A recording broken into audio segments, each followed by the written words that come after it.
أعوذ بالله من الشيطان الرجيم. بسم الله الرحمن الرحيم.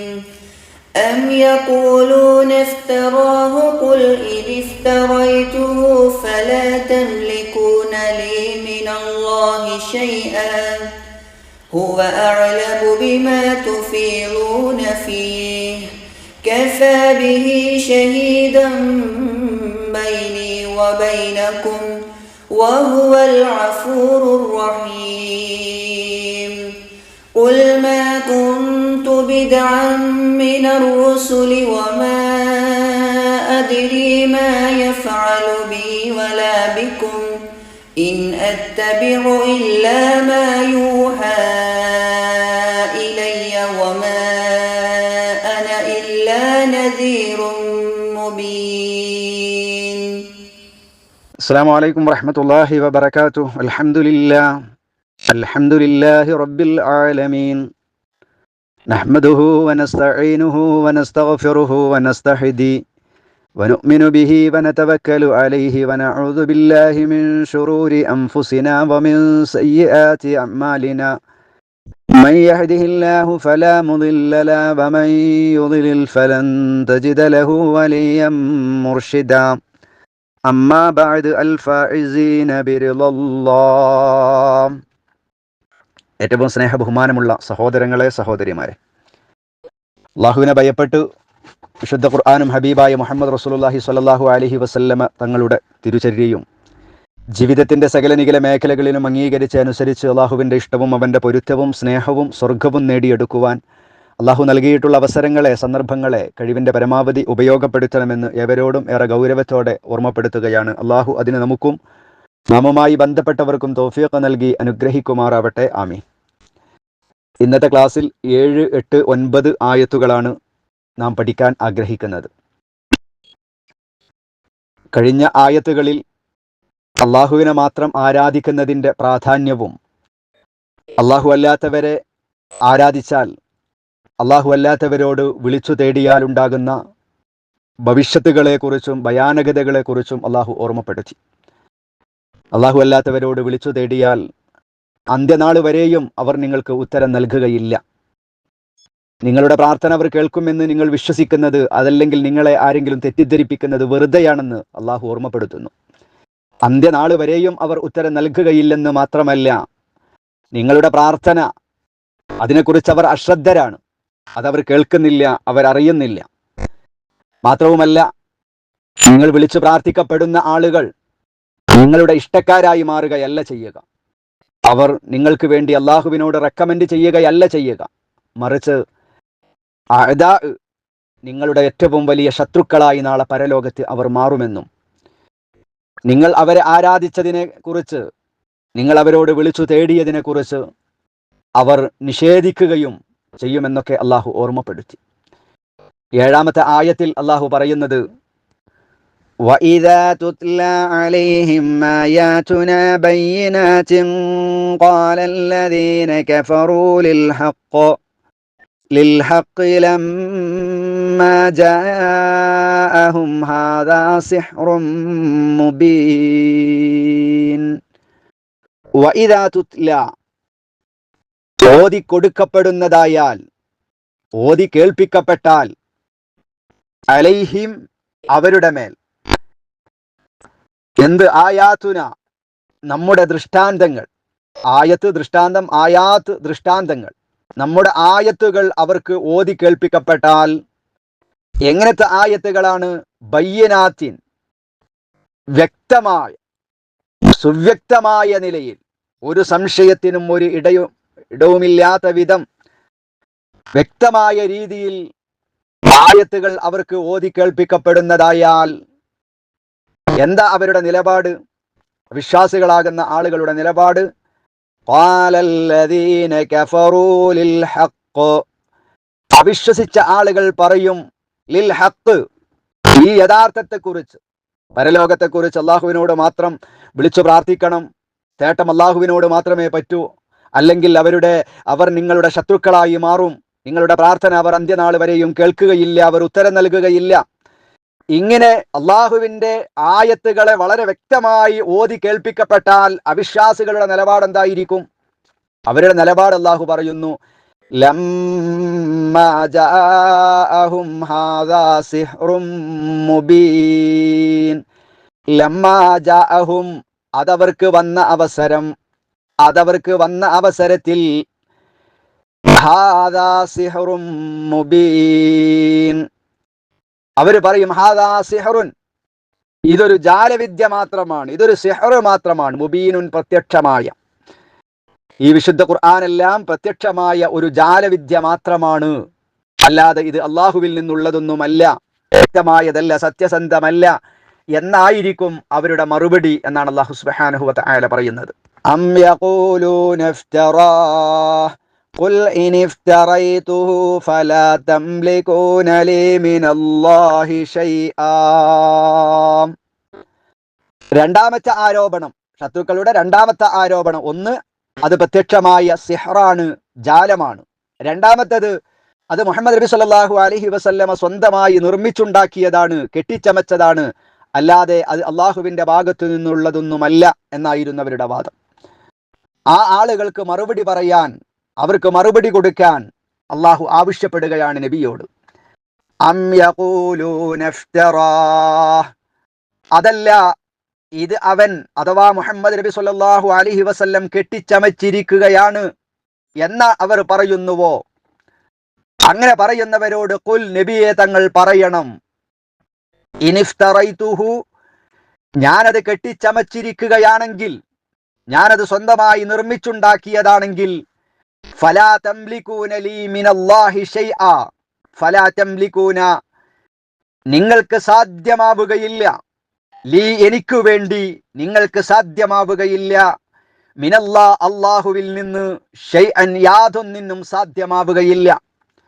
ഞാൻ സ്വന്തമായി നിർമ്മിച്ചുണ്ടാക്കിയതാണെങ്കിൽ അള്ളാഹുവിൽ നിന്ന് ഉണ്ടാകുന്ന യാതൊന്നും, അള്ളാഹുവിൽ നിന്ന് ഏതെങ്കിലും തരത്തിലുള്ള ശിക്ഷകളോ ഭയാനകരമായിരിക്കുന്ന ശിക്ഷാമുറകൾ വല്ലതും വന്നിട്ടുണ്ടെങ്കിൽ അതിനെ തടുക്കുവാൻ, എനിക്ക് വേണ്ടി അതിനെ നേരിടുവാൻ നിങ്ങൾക്ക് സാധ്യമാവുകയില്ല. ഹുവ അഅലമു ബിമാ തുഫീളൂന ഫീ, മാത്രവുമല്ല, ഹുവ അഅലമു, അവൻ ഏറ്റവും നല്ല പോലെ അറിയുന്നവനാണ്, അഅലമു, ഏറ്റവും അറിയുന്നവനാണ് അല്ലാഹു, ബിമാ തുഫീളൂന, നിങ്ങൾ മുഴുകിക്കൊണ്ടിരിക്കുന്ന ഒന്നിനെ കുറിച്ച്, ഫീഹി, അതിൽ, നിങ്ങൾ ഏതൊന്നിലാണോ മുഴുകിക്കൊണ്ടിരിക്കുന്നത്. ഇല്ലാത്ത ആരോപണം എന്നെ കുറിച്ച് നിങ്ങൾ പറയുകയല്ലേ, അത് സിഹറാണെന്നും അത് ഞാൻ സ്വന്തമായി നിർമ്മിച്ചുണ്ടാക്കിയതാണ് എന്നൊക്കെയല്ലേ നിങ്ങൾ ആരോപിക്കുന്നത്. ആ ആരോപണത്തിലല്ലേ നിങ്ങൾ മുഴുകുന്നത്. ആ മുഴുകുന്ന കാര്യങ്ങളെ കുറിച്ച് ഹുവ അഅലമു, ഏറ്റവും അറിയുന്നത് റഹ്മാനായ റബ്ബാണ്. അല്ലാഹു അത് എല്ലാം അറിയുന്നുണ്ട്, എല്ലാം അവൻ ശ്രവിക്കുന്നുണ്ട്, എല്ലാം അവൻ ശ്രദ്ധിക്കുന്നുണ്ട്. അതുകൊണ്ട് കഫാ ബിഹി ഷഹീദം ബൈനീ വ ബൈനകും, അതുകൊണ്ട് കഫാ ബിഹി, അവൻ തന്നെ മതി, ഷഹീദൻ, സാക്ഷിയായി, ബൈനീ, എനിക്കിടയിലും, വ ബൈനകും, നിങ്ങൾക്കിടയിലും, സാക്ഷിയായി, ഷഹീദായി, കണ്ടറിയുന്നവനായി അള്ളാഹു തന്നെ മതി. വഹുവ, അവൻ, അൽ ഗഫൂർ, ഏറെ പൊറുക്കുന്നവനും, അർ റഹീം, കരുണാനിധിയുമാണ്. ഈ ഒരു കാര്യം, വിശുദ്ധ ഖുർആനിന്റെ സന്ദേശം എത്തിച്ചു കൊടുക്കാൻ വന്ന മുഹമ്മദ് നബി സല്ലല്ലാഹു അലൈഹി വസല്ലമയുടെ പേരിൽ ആരോപണം ഉന്നയിക്കുന്നവരോട് പറയാൻ അല്ലാഹു സുബ്ഹാനഹു വ തആല ആവശ്യപ്പെടുകയാണ്. പ്രിയപ്പെട്ട സഹോദരങ്ങളെ, വമാ അദ്രി മാ യുഫ്അലു ബി വലാ ബികും, എന്നെ കൊണ്ടും നിങ്ങളെ കൊണ്ടും എന്ത് ചെയ്യപ്പെടും അല്ലാഹു എന്ന് എനിക്ക് ഒരു അറിവും ഇല്ല, എനിക്കറിയുകയില്ല. ഇൻ അത്തബിഉ ഇല്ലാ മാ യൂഹാ ഇലയ്യ വമാ അന ഇല്ലാ നദീറും മുബീൻ. ഇൻ അത്തബിഉ, ഞാൻ പിൻപറ്റുന്നില്ല, ഇത്തിബാ, പിൻപറ്റുക. ഇൻ അത്തബിഉ, ഞാൻ പിൻപറ്റുന്നില്ല, ഇല്ലാ മാ യൂഹാ, വഹ്യ് നൽകപ്പെടുന്നതിനെയല്ലാതെ, ഇലയ്യ, എന്നിലേക്ക്, എനിക്ക് എന്താണോ വഹ്യ് നൽകപ്പെടുന്നത്, അള്ളാഹുവിൽ നിന്ന് സന്ദേശം ലഭ്യമാകുന്നത്, അതിനെയല്ലാതെ ഇൻ അത്തബിഉ, ഞാൻ പിൻപറ്റുന്നില്ല എന്നും അവരോട് പറയണം. വമാ അന ഇല്ലാ നദീറും മുബീൻ. വമാ അന, അന ഞാൻ, മാ അന ഞാനല്ല, വമാ അന ഞാനല്ല, ഇല്ലാ നദീർ, നദീർ താക്കീതുകാരൻ, നദീർ താക്കീതുകാരൻ. വമാ അന ഇല്ലാ നദീറുൻ, ഞാനൊരു താക്കീതുകാരൻ മാത്രമാണ്. മുബീനുൻ, പ്രത്യക്ഷമായ ഒരു താക്കീതുകാരൻ മാത്രമാണ് ഞാൻ, അല്ലാതെ മറ്റൊന്നുമല്ല എന്ന് അവരോട് പറയണം എന്നാണ് നബി സല്ലല്ലാഹു അലൈഹി വസല്ലമ തങ്ങളോട് അള്ളാഹു ആവശ്യപ്പെടുന്നത്. ഈ ആയത്തുകളിൽ നിന്ന് നമുക്ക് കിട്ടുന്ന ചില സന്ദേശങ്ങളുണ്ട്. അള്ളാഹു എന്നെ പ്രവാചകനായി നിശ്ചയിച്ചിട്ടില്ലെന്നും അള്ളാഹുവിന്റെ പേരിൽ ഞാൻ പറയുന്നതെല്ലാം കള്ളമാണ്, ഞാൻ സ്വന്തമായി കെട്ടിച്ചമക്കുന്നതാണ് എന്ന നിങ്ങളുടെ വാദം സത്യസന്ധമാണെങ്കിൽ തീർച്ചയായും അള്ളാഹു എന്നെ കഠിനമായി ശിക്ഷിക്കാതിരിക്കുകയില്ല. അന്നതിനെ തടയുവാൻ ഒരാൾക്കും കഴിയുകയില്ല. പക്ഷേ യഥാർത്ഥത്തിൽ ഞാനല്ല കളവ് പറയുന്നത്. കഠിനമായ ശിക്ഷയ്ക്ക് പാത്രീഭൂതരാവുക നിങ്ങളായിരിക്കും. അത് ഏറെ ഗൗരവത്തോടുകൂടെ നിങ്ങൾ ആലോചിക്കണം. ശക്തമായ നടപടി എന്താണ് വേണ്ടത് എന്ന് അള്ളാഹു തീരുമാനിച്ചുകൊള്ളും എന്ന താക്കീത് അവർക്ക് നൽകാനാണ് നബി സല്ലല്ലാഹു അലൈഹി വസല്ലമയോട് അള്ളാഹു ആവശ്യപ്പെടുന്നത്. തുടർന്ന് 9-ാമത്തെ ആയത്തിൽ വീണ്ടും ആ ശത്രുക്കളോട് പറയാൻ അള്ളാഹു പറയുന്നു. എന്ത്? ഖുൽ മാ കുൻതു ബിദ്അൻ മിനർ റസൂലി വമാ അദ്രി മാ യുഫഅലു ബി വലാ ബികും ഇൻ അത്തബിഉ ഇല്ലാ മാ യൂഹാ ഇലയ്യ വമാ അന ഇല്ലാ നദീറും മുബീൻ. ഖുൽ പറയുക, മാ കുൻതു ഞാനായിട്ടില്ല. നബിയെ ശത്രുക്കളോട് പറയണം, നബി സ്വന്തമായി നിർമ്മിച്ചുണ്ടാക്കുന്നതാണ്, നബി പ്രവാചകനല്ല. ഇങ്ങനെ ആരോപണം ഉന്നയിക്കുന്ന ആളുകളോട് വീണ്ടും പറയണം, മാ കുൻതു ഞാനല്ല, ബിദ്അൻ ഒരു പുത്തൻ ആളല്ല, ഒരു നവീനക്കാരനല്ല, മിനർ റുസുലുകളിൽ നിന്ന്, പ്രവാചകന്മാരിൽ നിന്നുള്ള ഒരു പുത്തനൊന്നുമല്ല. അഥവാ ഒരു നടാട ഒരു പ്രവാചകൻ വരിക എന്ന ഒരു പദവിയിലൂടെ വന്ന ആളൊന്നുമല്ല ഞാൻ. എനിക്ക് മുമ്പ് എത്രയോ പ്രവാചകന്മാർ ഈ സത്യസന്ദേശവുമായി വന്നിട്ടുണ്ട്. ഞാൻ നടാട വന്ന ഒരു ആളൊന്നുമല്ല എന്നവരോട് പറയുക. പിന്നെ വമാ അദിരി എനിക്കറിയുകയുമില്ല, മാ യുഫ്അലു ബി എന്നെ കൊണ്ട് എന്താണ് ചെയ്യപ്പെടുക എന്ന് എനിക്കറിയില്ല.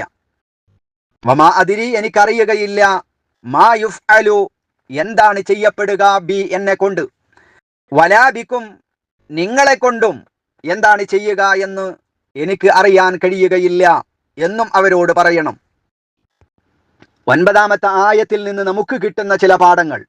ഒന്നാമത്തേത്, നബി സല്ലല്ലാഹു അലൈഹി വസല്ലമ പഠിപ്പിച്ചിട്ടുള്ള തത്വങ്ങൾ, ആശയങ്ങൾ നബി സല്ലല്ലാഹു അലൈഹി വസല്ലമ പുതിയതായി പഠിപ്പിച്ചതല്ല. മറിച്ച് നബി തങ്ങൾക്ക് മുമ്പ് ധാരാളം പ്രവാചകന്മാർ കടന്നു വന്നിട്ടുണ്ട്, അള്ളാഹു നിയോഗിച്ചിട്ടുണ്ട് വിവിധ സമൂഹങ്ങളിലേക്ക്.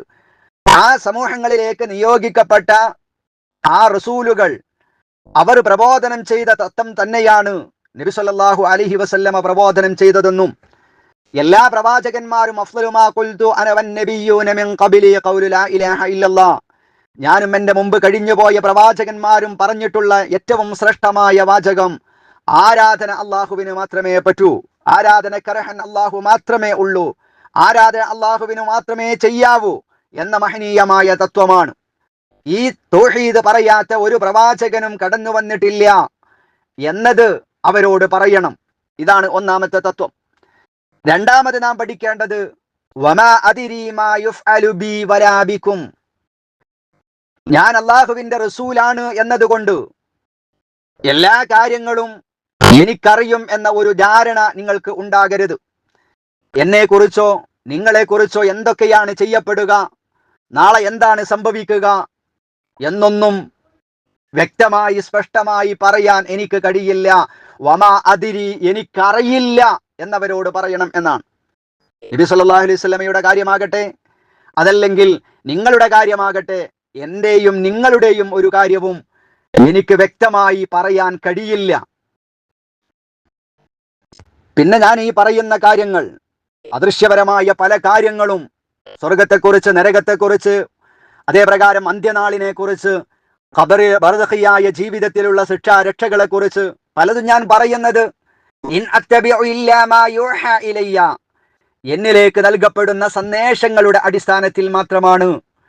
അള്ളാഹുവിൽ നിന്ന് എനിക്ക് വഹി ലഭിക്കുന്നുണ്ട്, അതനുസരിച്ച് അത് പറയുക മാത്രമാണ് ഞാൻ ചെയ്യുന്നത് എന്ന് നബി സല്ലല്ലാഹു അലൈഹി വസല്ലമയോട് പറയാൻ പറഞ്ഞു.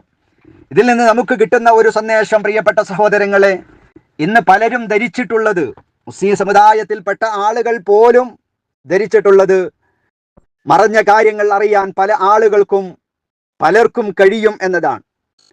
പലരും മറ്റു പല കേന്ദ്രങ്ങളിലേക്കും പോകുന്നത് എന്തുകൊണ്ടാണ്? അവിടെ മറഞ്ഞ കാര്യങ്ങൾ അവർക്കറിയാൻ കഴിയും.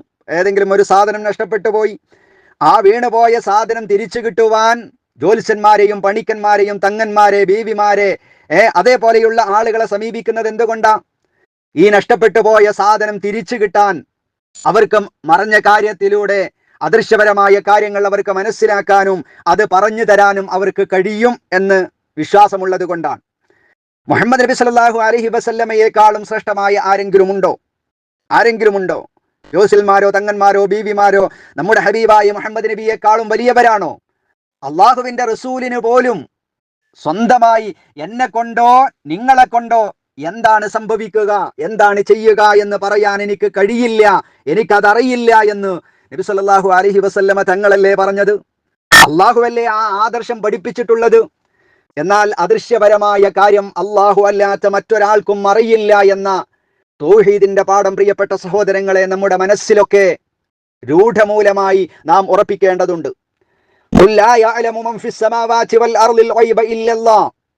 ആകാശഭൂമികളിലുള്ള അദൃശ്യം അത് അല്ലാഹു സുബ്ഹാനഹു വ തആലക്കല്ലാതെ മറ്റൊരാൾക്കും അറിയില്ല. അല്ലാഹു അല്ലാതെ ആർക്കും തന്നെ ഒരു അദൃശ്യവും അറിയാൻ സാധ്യമല്ല. അത് അള്ളാഹുവിനോട് വളരെ അടുത്ത മലക്കുകളാകട്ടെ, അതല്ലെങ്കിൽ പ്രവാചകന്മാരാകട്ടെ, വലിയുകളാകട്ടെ, ബീവിമാരാകട്ടെ, അള്ളാഹുവിന്റെ ഏറ്റവും വലിയ ഇഷ്ടക്കാരാണ് എന്നതുകൊണ്ട് പോലും അവർക്ക് മറഞ്ഞ കാര്യം അറിയാൻ സാധ്യമല്ല. എന്നാൽ അള്ളാഹു അവന്റെ പ്രവാചകന്മാർക്ക് വഹി മുഖേന അറിയിച്ചു കൊടുക്കുന്നത് അറിയും. അതാണ് തുടർന്ന് അള്ളാഹു പറഞ്ഞത്, ഇൻ അത്തബിഉ ഇല്ലാ മാ യൂഹാ ഇലയ്യ, എനിക്ക് ദിവ്യബോധനം നൽകപ്പെടുന്നതിനെയല്ലാതെ ഞാൻ പിൻപറ്റുന്നില്ല. നബി സല്ലല്ലാഹു അലൈഹി വസല്ലമ തങ്ങളടക്കമുള്ള പ്രവാചകന്മാർക്ക് അള്ളാഹു അറിയിച്ചു കൊടുക്കുന്നത് എന്താണോ ആ അറിയിച്ചു കൊടുക്കുന്നത് മാത്രമേ ആ പ്രവാചകന്മാർക്ക് അറിയുകയുള്ളൂ. ഇത്തരം കേന്ദ്രങ്ങളിലേക്ക് ഏതെങ്കിലും വിശ്വാസികൾ പോയാൽ, ലാ ഇലാഹ ഇല്ലല്ലാഹ് പറയുന്ന, നിസ്കരിക്കുന്ന, നോമ്പ് നോൽക്കുന്ന, ഖുർആൻ പഠിക്കുന്ന, അത് പഠിപ്പിക്കുന്ന ആരാകട്ടെ, അള്ളാഹു അല്ലാത്ത ആളുകൾക്ക് അദൃശ്യം അറിയും, അങ്ങനെ അദൃശ്യം പറഞ്ഞു തരുന്ന കേന്ദ്രങ്ങളുണ്ട് എന്ന വിശ്വാസത്തോടുകൂടെ ഏതെങ്കിലും ജ്യോത്സ്യന്മാരെയോ ബീവിമാരെയോ മഹാന്മാരെയോ ആരെയെങ്കിലുമൊക്കെ സമീപിച്ചിട്ടുണ്ടെങ്കിൽ അവർ പരിശുദ്ധമായ ഇസ്ലാമിൽ അവിശ്വസിച്ചവരാണ്, അവർ ഷിർക്കിൽ ആപതിക്കുന്നവരാണ് എന്ന് മനസ്സിലാക്കുക. അതുകൊണ്ട് ഇത്തരം ഷിർക്കൻ വിശ്വാസങ്ങൾ, ആ വിശ്വാസങ്ങളുടെ കേന്ദ്രങ്ങളിലേക്ക് പോവുകയോ അതിൽ വിശ്വസിക്കുകയോ ചെയ്യരുത്. അതേപ്രകാരം നമ്മുടെ ദിനേന നമ്മുടെ കരങ്ങളിലെത്തുന്ന മാസികകളിലും പത്രങ്ങളിലുമൊക്കെ ചില വാരഫലങ്ങൾ ഉണ്ടാകും.